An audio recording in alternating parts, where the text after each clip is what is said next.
Go. Hi everybody, my name is Professor Sheila Gould and I'm a faculty member in the Education Department at Holyoke Community College, and I'm here to bring you my top 5 tips for working and learning at home with kids. Jimmy, can you come up close so everybody can see this? Is that good? Yeah. Okay. So the first tip is no comparison. You are likely to see on social media a lot of tips or things that other people are doing at home to make their schedule work for themselves and their family. And those are all great, but just remember that if it works for somebody else, it might not work for you, and let that be okay. So one thing to keep in mind is if someone's doing something different, that doesn't mean that it's better. And if you're doing something different than somebody else, that doesn't mean that you're doing less. So the best advice I can give you is to do what works for you and your family. My second tip is a routine, not a schedule. Children do really well when they know what to expect and what comes next. So it's important to stick to the same routine every day, but have a routine and not a schedule. The difference is a routine is the order of events, and a schedule puts the constraint of time with those events, and with that can come a feeling of stress.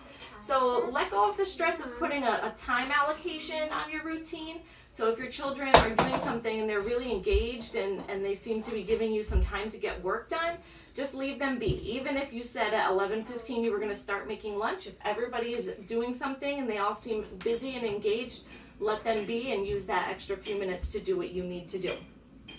Number 3 is follow the sun. We don't have control over a lot these days, and we especially don't have control over the weather. We had some really crummy weather in the beginning of this pandemic. Mom, I want to be number 2 orange. Penny wants it to be lunch. Follow the sun. So we don't have control over the weather. There was a lot of crummy weather in the beginning of the pandemic. So when the sun is out, try to let yourself enjoy it.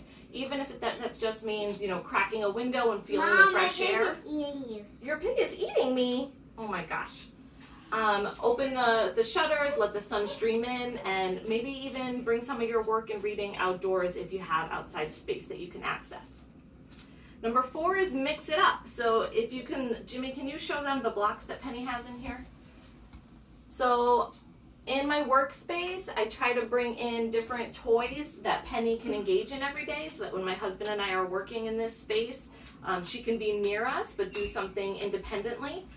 So I try to change what's in here for her to play with and work with on a regular basis. The whiteboard that I'm holding is actually hers, and I mount it to a cabinet in this room so that she can draw and write and feel like she's helping us, right?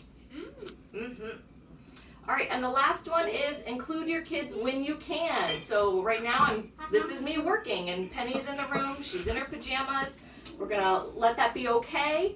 And Jimmy is helping me record the video. So try to include your kids whenever you can, even if that means, doing a quick cleanup or have them be in a video or let them sit on your lap when you're in a Zoom meeting. It's really okay to have your kids be a part of you and their time with you.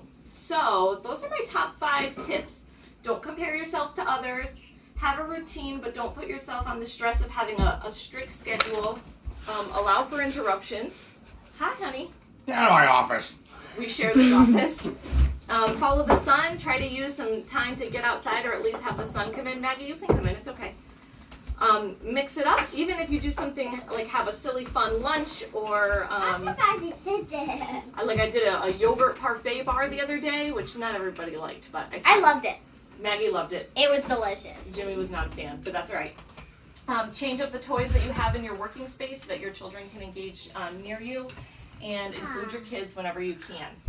All right, those are my top 5 tips. I hope everybody's doing okay out there. And if you have any questions or you want a little bit of advice or you want to walk through something that you're struggling with, trying to balance work and school at home with your kids, you're welcome to email me at sgould@hcc.edu.